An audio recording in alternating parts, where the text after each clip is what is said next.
l'association Rêve, elle a été créée en 1994. C'est une association qui est nationale, à but non lucratif et reconnue d'utilité publique depuis 2016. Mhm. C'est une association qui a comme mission fondamentale de permettre aux enfants très gravement malades, âgés de 3 à 18 ans révolus, de réaliser leurs rêves. Exaucer les rêves des enfants et des adolescents, c'est fabuleux comme démarche.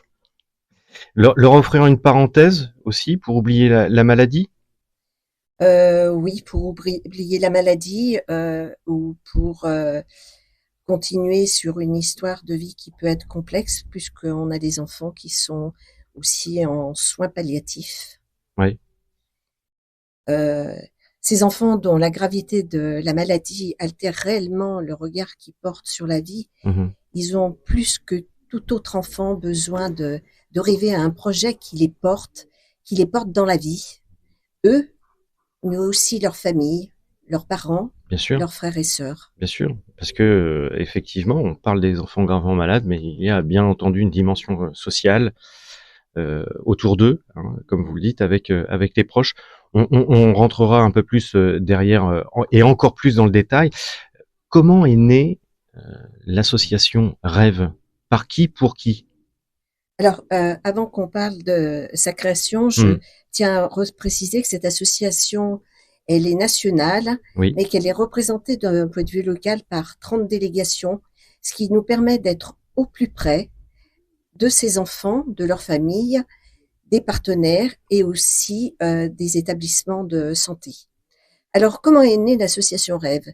Elle est née à l'initiative de Christophe Charlet, oui, qui est son fondateur, dont un des enfants était hospitalisé de manière récurrente pour un problème de santé qui n'était pas d'une extrême gravité, mais qui a été très touché par ce qu'il pensait être complexe à vivre au niveau des enfants, l'hospitalisation, les soins récurrents, les soins invasifs, et s'est dit qu'on pouvait peut-être faire quelque chose de beau, de magique, pour sortir ces enfants de ce quotidien. Et c'est donc le 5 février 1994, c'est précis. 7 personnes se sont réunies Oui. sans aucune hésitation, Mhm. avec une profonde détermination. Elles ont décidé de se lancer le défi, créer l'association Rêve. On a mis 50 francs dans une boîte à sucre et on y a cru. Et on y a bien fait d'y croire. Eh ben, écoutez, plus de 30 ans après, c'est quand même une merveilleuse histoire, ou en tous les cas un merveilleux début, parce que ça prouve aussi qu'il faut assumer ses rêves, c'est le cas de le dire. Hein. Donc pour qui on en a parlé, effectivement, pour les enfants très gravement malades, à tous les enfants de France, d'ailleurs, c'est ça, hein, À tous les enfants de France. bien sûr. Et derrière, avec des partenariats au sein des hôpitaux, et d'ailleurs, lorsque... Je dirais que formellement, on travaille avec 60 établissements de santé, Mhm. donc essentiellement des CHU, parce que ce sont ces lieux qui prennent en soin les enfants atteints de pathologies gravissimes. Oui. Et on a établi une très belle coopération avec les professionnels, alors plus particulièrement les éducateurs de jeunes enfants, qui sont le relais autour des soins sur d'autres aspects à l'hôpital, Oui. mais aussi avec les médecins, les infirmières. Il fallait absolument pouvoir installer une confiance authentique avec ces professionnels pour avoir une véritable crédibilité. C'est une confiance qui s'est installée dans le temps, parce que vous me disiez par téléphone que vous avez des hôpitaux qui vous suivent quasiment depuis le début. Alors on a des hôpitaux qui nous suivent depuis le début, Mhm. effectivement. Après, quand l'association a été créée en 1994, la question de la coopération avec les hôpitaux était une question complexe parce que les professionnels de santé, et je me sens d'autant plus concernée puisque je suis moi-même cadre de santé pédiatrique, on avait une certaine suspicion à l'égard euh, Mhm. des gens, on va Mhm. les appeler comme ça, Ouais, ouais, ouais. qui voulaient s'introduire à l'hôpital et rencontrer les enfants très gravement malades. Mhm. On se demandait quel intérêt ils leur trouvaient. Pourquoi? Pourquoi? C'était C'est pourquoi? ça. Et Pourquoi être bienveillant, en fait, hein? Est-ce que cette bienveillance ne cache pas quelque chose? C'était un peu ça. c'était un peu ça. Ouais. C'était un peu ça. Et du coup, je dirais que à l'heure d'aujourd'hui, ces représentations psychosociales, elles sont plus du tout d'actualité parce Oui, que l'hôpital s'est rendu compte qu'ils ont besoin de vivre avec les associations. oui. Et aujourd'hui, si les changements et les mentalités ont évolué, c'est aussi grâce à vos initiatives, comme dans le cadre de Rêve, parce que ça a permis d'installer aussi une forme de confiance et de lien entre l'associatif et l'hôpital. Tout à fait. C'est ça. Et donc, on parlait des hôpitaux. Justement, est-ce que ces hôpitaux viennent à vous? Vous les démarchez? Comment ça se passe? Ça, il n'y a pas de règle Oui. en soi. Mhm. Il y a des hôpitaux qui viennent à nous. Par contre, sur un plan pour revenir à nos délégations départementales, chaque délégation est en devoir d'identifier ce qu'on appelle un référent hôpital bénévole. Ce référent hôpital bénévole, il a comme mission d'aller au-devant des professionnels de santé, des directions des centres hospitaliers, pour les rencontrer, pour leur présenter l'association et pour justifier que ce qu'on va apporter aux enfants va permettre de participer au parcours de soins. D'accord. Et du coup, on conventionne avec les hôpitaux. Pour comprendre justement l'ampleur aussi de vos actions, parce que là, on parle de rêve auprès des enfants. Moi, j'aimerais bien que vous puissiez nous expliquer l'ampleur justement de ces rêves et en définitive, combien de rêves ont déjà été réalisés pour les enfants à ce jour. Alors, de manière très précise, en 32 ans, 7800 rêves Incroyable. ont été réalisés. Ça nous fait une moyenne de 300 rêves annuels, donc on va partir sur un jour un rêve C'est pour un enfant, puisque on considère que le rêve doit être unique. et vous avez, au travers de ça aussi, observé chez les enfants, des choses et des impacts, on va dire positifs, justement après la réalisation du rêve? Alors en fait, c'est pas qu'après la réalisation du rêve. Le rêve, c'est une véritable histoire dans la vie de l'enfant très gravement malade. Mmh. Une histoire qui se décompose en 3 temporalités. Donc il y a ce qui va construire le rêve, où l'enfant va rêver son rêve. Mmh. Et il va être, parce qu'il y a un délai d'attente qui est relativement conséquent entre le moment où la demande est acceptée et le moment où la demande va être réalisée. Oui. Et pendant ce temps, l'imaginaire de l'enfant va le porter. Mmh. En fait, il va le porter sur le, le temps, au lieu d'être quelque chose de pesant, le temps va être un peu féerique, puisque il va s'imaginer le rêve. Il va se projeter. Oui, Mmh. Mmh. un jour comme ça, Oui. un jour autrement.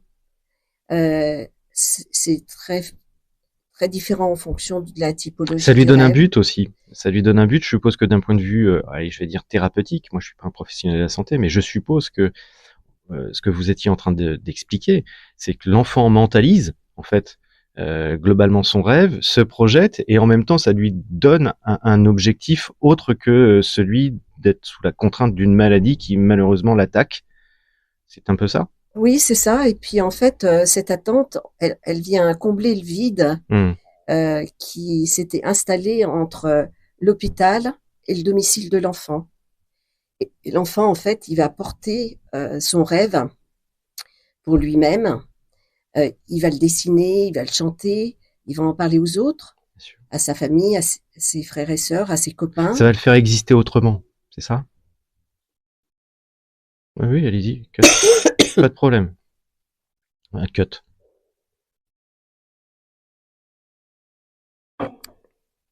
En fait, ça lui permet de sortir d'un état un petit peu dépressif Mmh. qui est lié aux soins invasifs. Oui, d'accord. Et en même temps, est-ce que on pourrait dire que ce rêve fait partie justement de ce parcours de soins? Alors, toujours pour rester dans la continuité, puisqu'on a parlé du premier temps, ça Mmh. c'était l'attente. Mmh. Et puis, heureusement, il y a le jour J quand même. Ah oui. Le jour où il réalise son rêve. Et là, c'est quelque chose d'époustouflant. de totalement extraordinaire, d'inimaginable. Et il faut le voir pour le croire. C'est-à-dire que l'enfant d'hier n'est plus l'enfant d'aujourd'hui. C'est un peu, je fais souvent cette métaphore, c'est un petit peu comme quand on vit un événement familial extrêmement important pour soi-même, c'est-à-dire avant on l'a imaginé, pensé, puis il y a le jour J. Et pour l'enfant, c'est comme ça que ça se passe, c'est-à-dire que il est dans les premiers instants intimidé, mutique, un peu dans la sidération, et puis d'un seul coup, il rentre dans une espèce de fébrilité qui vient, euh, qui vient l'habiter et il se métamorphose. C'est une onde de choc. C'est presque une onde de choc. Ouais. C'est-à-dire qu'il est vraiment transformé. Et cette transformation, elle va aller dans la continuité, c'est-à-dire que le rêve, c'est pas que le jour J. Le rêve, c'est les jours qui vont suivre, Bien sûr. les mois qui vont suivre, Bien sûr. les années qui vont suivre. Et en fait, l'enfant, il change d'identité. C'est-à-dire qu'avant, cet enfant, il pouvait avoir été réduit à sa maladie. Il faisait pas envie. Ça fait pas rêver d'être un enfant malade. Les copains, ses frères et sœurs, ils étaient tristes, émus, compatissants, mais ils n'avaient pas envie d'être à sa place. Et quand il revient, qu'il a réalisé son rêve, alors je vous prends une personnalité comme par hasard, Mbappé. Oui. Les autres enfants lui disent « Oh, qu'est-ce que tu as de la chance, qu'est-ce que je voudrais être à ta place. » Et pour cet enfant-là, il y a souvent des mois que ça ne lui était pas arrivé.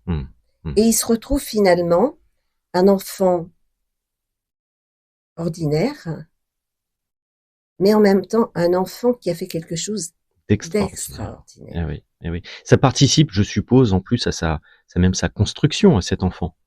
Ça participe à sa construction, ce qui fait qu'on a des exemples très importants où, alors, les enfants qui réalisent leurs rêves, on les appelle nos enfants rêveurs. On a des enfants rêveurs dont le rêve est devenu une réalité et la réalité est devenue une véritable histoire de vie. C'est-à-dire que je pense à une enfant qui voulait faire un défilé de mode, qui a été très soutenu par des gros couturiers dans la région lyonnaise, qui avait une maladie extrêmement agressive qui générait une deuxième peine, un gros handicap, qui s'appelle Lucie de son prénom, et qui est connue sur un plan international à l'heure d'aujourd'hui. C'est une femme, elle a réalisé son rêve dans les années 95. Contre toute attente, elle est encore en vie et elle va bien par rapport à son histoire de maladie. Elle a même été mandatée par Emmanuel Macron pour représenter le handicap au niveau des Jeux Olympiques. Donc, je dis waouh. Ouais. C'est grâce aussi à vous. Moi, un rêve. Un rêve, oui, je veux bien. C'est joli quand même comme histoire. Et moi, j'ai posé une question peut-être un peu futile. Alors certains derrière le poste ou dans le casque diront oh, c'est pas possible de poser cette question, mais si, je vais quand même la poser. Est-ce qu'il existe des rêves plus grands que les autres? Alors, je vais vous répondre très simplement. Ça dépend de la représentation qu'on a de ce qui est grand et de ce qui est beau. Oui. Finalement, en fait, le plus beau et le plus grand rêve de l'enfant, c'est quand il l'a choisi, le sien. Et ça peut être des rêves très simples. On a une petite fille qui voulait tout simplement caresser un lapin.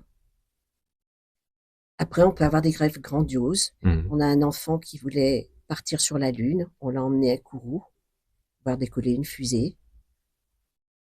Le rêve, il est beau et grand pour l'enfant. Et est-ce qu'il est difficile d'ailleurs de réaliser, malgré toutes les bonnes volontés, je suppose, certains rêves aujourd'hui? Alors, il y a 2 obstacles. Une altération de la santé de l'enfant, c'est le premier. Et le deuxième, c'est la disponibilité des personnalités. Quand on a commencé en 1994, on n'était pas pléthore, entre guillemets, sur le marché. Bien sûr. On était quelques associations, donc c'était beaucoup plus simple de se rapprocher des personnalités.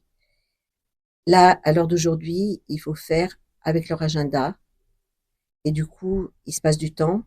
C'est la même chose. Quand on a commencé, d'emblée, on a travaillé parce que c'est très aimé par les enfants. Ça va pas du tout vous étonner. Bien C'est le sûr, parc Disney. bien sûr. Oui, j'ai vu que vous aviez, alors ce sont, je suppose d'ailleurs, des partenaires entreprises à ce niveau-là, parce que j'ai vu qu'il y avait de nombreux rêves qui étaient réalisés à Disneyland Paris, Astérix, Futuroscope, voire quelquefois la Tour Eiffel. Un enfant qui veut aller gravir la Tour Eiffel, c'est ça? Alors, c'est pas des C'est partenaires pas des entreprises. partenaires? Ah oui, Alors, le mécénat qu'on a avec Disney, il s'est construit parce que conjointement, on avait, quand le parc a été ouvert, nous, on était en train de se créer. Donc, il y a eu quelque chose de fort qui s'est passé avec les personnes qui travaillent au sein du mécénat, et c'est resté très très important. Mais même si on a eu, je dirais, ces premières années d'une manière un peu privilégiée, quoi qu'il en soit, il y a d'autres associations, au-delà d'ailleurs des associations françaises, qui travaillent avec le mécénat de Disney. Et ce sont pas des mécénats d'entreprise. d'accord. Ok. Et quel joue juste, enfin, est-ce qu'il y a alors des entreprises aujourd'hui ou des partenaires de l'association Rêve qui vous permettent de construire très régulièrement ces fameux rêves? Alors, on a différents types d'entreprises. On a les entreprises qui vont nous soutenir financièrement, Mhm.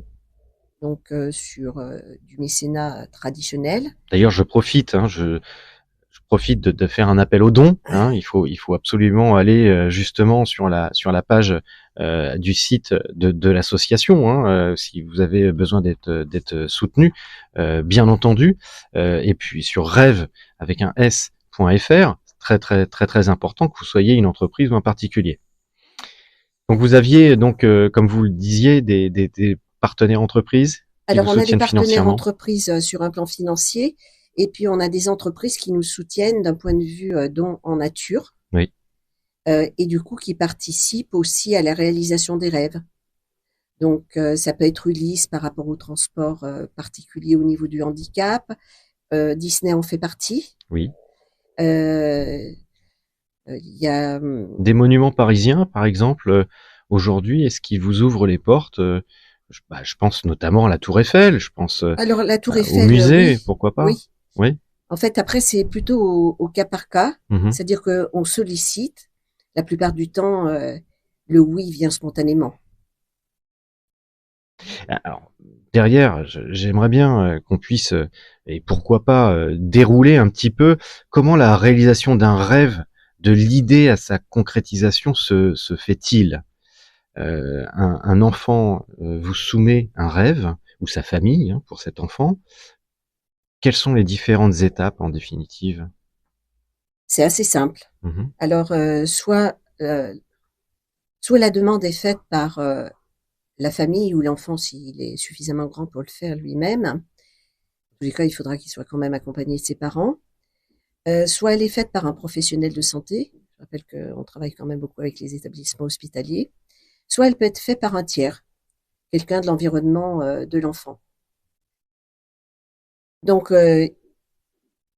tous les enfants ont droit de faire une demande de rêve à partir du moment où effectivement ils relèvent de la maladie très grave. Bien sûr.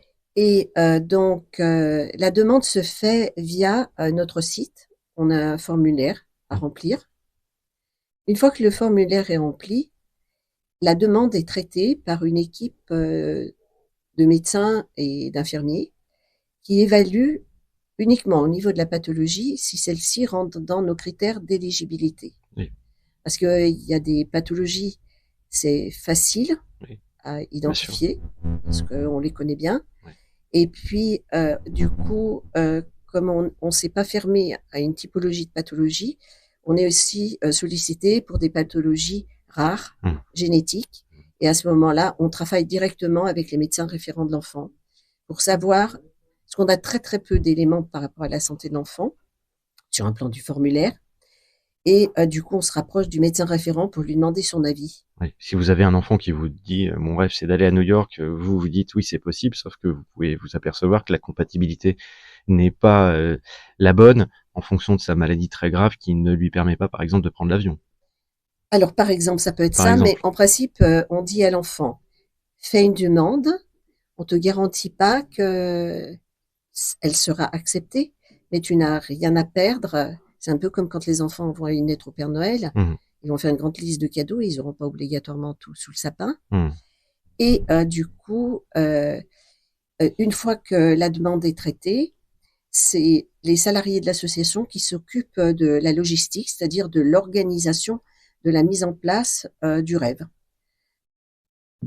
J'ai vu par exemple qu'il y avait eu des rencontres avec, bien sûr, un certain nombre de personnalités. J'ai vu qu'il y avait eu une rencontre avec Gims, parmi les chanteurs, des enfants qui se rendent au concert de Lady Gaga. Comment vous arrivez justement à avoir cette possibilité d'amener les enfants, vous appelez simplement la production, vous leur dites voilà j'ai un enfant qui a un rêve, faites tout pour le réaliser ou comment ça se passe? Alors, comme on a une certaine antériorité, on a nos contacts. Oui. Donc, on appelle le contact Mmh. et on attend d'avoir la réponse par rapport aux disponibilités de la personnalité. C'est ce que je vous disais tout à l'heure. Euh, donc, en fonction des personnalités, certaines sont plus prisées que d'autres, donc plus sollicitées que d'autres. Donc, le temps d'attente entre le moment où la demande est acceptée et où le moment où le rêve va pouvoir se réaliser, il se passe facilement une année. Mmh. Mais je dirais que c'est la moyenne à peu près pour l'ensemble des rêves, ce qui fait qu'on a toujours un quota de demandes de rêves en attente qui correspond au nombre de demandes réalisées par an. C'est-à-dire qu'on a environ 300 demandes en attente pour 300 demandes réalisées par an. Bah, écoutez, je ne suis pas une personnalité plus que ça. Si un enfant souhaite un jour assister à un enregistrement de podcast en studio, la porte est grande ouverte, pourquoi pas. Il viendra s'asseoir à côté d'un invité et il verra effectivement comment l'émission se déroule. Rêve, c'est une association, mais j'ai quand même envie de dire que c'est aussi une belle histoire de marque. Quand je vous dis ça, qu'en pensez-vous? Alors, je vous dis que je suis entièrement d'accord avec vous, hein, puisque quand on a créé Rêve, on l'a créé et d'emblée, on a cherché à lui trouver une identité. Donc, une identité, c'est un nom qui doit être porteur, porteur d'un symbole, porteur de valeurs. Et on a choisi Rêve avec un S, parce que on avait bien dans l'intention de rêver le rêve d'un grand nombre d'enfants. Et on a choisi ensuite la représentation, comme pour les marques. Mmh. On a un logo, Oui, on le trouve magnifique, oui. avec cette belle fleur qui a son ancrage sur la On terre verra sur les réseaux, puisque je mets bien entendu le logo de Rêve, bien sûr. et qui irradie dans le ciel. Il y a un petit côté Petit Prince dans votre logo, Ah non, non? Ah je bon? représente la marque Rêve, Ah, pas la marque Petit Prince. non? Et nous sommes définis par, enfin, Je on est couperai, définis, je vais couper ça. oui, on est définis par des statuts, Hmm, on est définis par des règlements intérieurs, hmm. nos valeurs qui sont hautement portées par nos bénévoles. Oui, On est une communauté à laquelle aussi, entre guillemets, appartiennent ou adhèrent les enfants et les familles et les hôpitaux. C'est, une c'est, véritable communauté, comme une communauté de marque, oui. tout simplement. Quels sont, alors justement, en parlant de la marque, quels sont les plus grands défis pour une marque associative comme Rêve aujourd'hui? C'est de trouver des financements, c'est d'augmenter sans cesse les dons, ou au contraire de maîtriser une trajectoire. Enfin voilà, quels sont vraiment les défis? Parce que moi, je me représente pas complètement quels peuvent être justement ces derniers. Alors, il est bien évident qu'au niveau du conseil d'administration, c'est une question qui nous tient en haleine de manière constante. Et il faut que des défis, on s'en crée pour maintenir la noblesse de la marque. Et ce qui est pour nous fondamental, c'est de réaliser plus de rêves demain. C'est-à-dire que notre objectif, c'est 400 rêves d'ici 2028. Ce qui veut dire Hmm, qu'on a besoin bien sûr. de collecte de fonds. Eh oui. Parce que l'association ne vit que de la générosité du public. Oui, vous n'avez pas de subvention, on tient à le préciser, c'est important aussi de le dire. vous ne vivez pas de subventions d'État. Non. Et c'est important. On a quelques petites subventions, mais Oui. c'est, je dirais, à la marge. Les mises en place logistiques aussi, je suppose que ça fait partie des grands défis, parce que c'est pas qu'une histoire d'argent, hein, c'est aussi la disponibilité, mettre des gens à disposition aussi pour réaliser ses rêves. C'est pas ce qui est le plus Ah complexe. oui, d'accord. C'est pas ce qui est le plus complexe. En fait, on a trouvé une organisation au niveau de la logistique qui fait qu'en fonction du type de rêve, où l'enfant va partir en famille, Mmh. où l'enfant part accompagné par son parent et un bénévole, où l'enfant, quand il est suffisamment âgé, donc les Mmh. adolescents de plus Mmh. de 15 ans, s'il souhaite partir à l'étranger, il part accompagné uniquement par un bénévole. Mmh. Et du coup, on a 800 bénévoles Oui. et on demande à nos bénévoles de se rendre disponibles pour accompagner les enfants. Mmh. C'est tellement, c'est ce que je vous disais en début d'interview, Oui. c'est tellement extraordinaire d'accompagner un enfant dans le cadre de la réalisation de son rêve que nos bénévoles n'ont pas d'hésitation à répondre positivement Positivement. à Ouais. cette sollicitation. Donc, et la logistique, c'est un peu le travail de broderie que font mes salariés. C'est à elles, en termes de compétences, de se débrouiller pour arriver à trouver les bons contacts Mmh. pour la réalisation du rêve. Et je vous promets que c'est du parfait, du sur-mesure. Et pendant le Covid, j'ai été époustouflée par leur créativité et leur pugnacité Mmh. qui leur ont permis de réaliser des rêves dans des conditions où l'impossible paraissait impossible Oui. et est devenu Mmh. possible. Mmh. Bien entendu qu'on a aussi, je reviens aux bénévoles, le soutien des bénévoles Bien sûr. dans nos démarches. Bien sûr. J'avais vu aussi d'ailleurs que vous faites d'autres actions, ce que vous appelez des actions solidaires. Est-ce que vous pouvez nous en dire, allez, juste quelques mots par rapport justement à ces activités Alors les actions solidaires, c'est des actions qui sont réalisées par un tiers, Mmh. soit à titre individuel, Mmh. donc c'est un tiers qui décide, là on a un tiers qui fait depuis 7 ans, qui organise 24 heures de nage dans un étang et il fait une collecte de fonds conjointement. Mmh. Ça peut être réalisé par un collectif. Alors le collectif, ça peut être aussi une entreprise, une société, qui va proposer de réaliser, parce que ça fédère ses collaborateurs, de réaliser quelque chose Eh oui.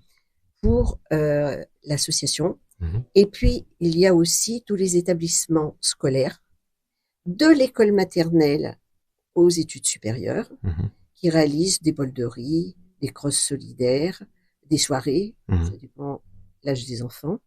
J'ai vu que ça allait même jusqu'au rassemblement automobile C'est ça, d'associations pour réaliser et collecter des fonds et réaliser les rêves des enfants. c'est ça. C'est souvent Ouais. les clubs services Mmh. qui organisent ce type d'action solidaire. Mmh. Et conjointement, on réalise des journées récréatives. C'est-à-dire qu'en moyenne, 50 actions solidaires, 50 journées récréatives. Pour les 80% des journées récréatives, elles ont comme support les actions solidaires, mais elles peuvent aussi relever de l'organisation même d'une délégation. Là, j'ai une délégation qui fête conjointement ses 20 ans de création et qui a emmené les enfants rêveurs, c'est-à-dire en attente de réaliser leurs rêves ou qu'ils l'ont réalisé, aux Enfoirés à Paris, Mmh. Belle action. avec ses bénévoles. Belle action. Alors bien entendu, et d'ailleurs, comme toutes les marques, vous communiquez, vous êtes sur les réseaux sociaux. Et moi, j'avais justement une question par rapport à cela. Je me suis quand même interrogé. Est-ce qu'aujourd'hui, vous avez des influenceurs, des influenceuses qui font preuve de sympathie et qui viennent un peu comme chausse-pied, si je puis me permettre, pour vous faire découvrir, pour peut-être sensibiliser à l'action de l'association Rêve. Alors, les influenceurs, ils sont souvent sensibilisés par l'enfant rêveur lui-même. Mmh. C'est-à-dire qu'on a des enfants qui rêvent de rencontrer des influenceurs. Michou, Squeezie, voilà. Oui, j'ai vu que c'était des rêves réalisés en C'est plus. ça, c'est des rêves Eh réalisés. oui. GMK. Mhm. Et on a aussi des influenceurs comme Andy Ella. C'est une jeune influenceuse qui en même temps a monté son entreprise autour d'une marque de thé et qui, elle, nous soutient financièrement pour réaliser les rêves des enfants. Donc oui, les influenceurs nous accompagnent et sont très solidaires à notre action. On arrive déjà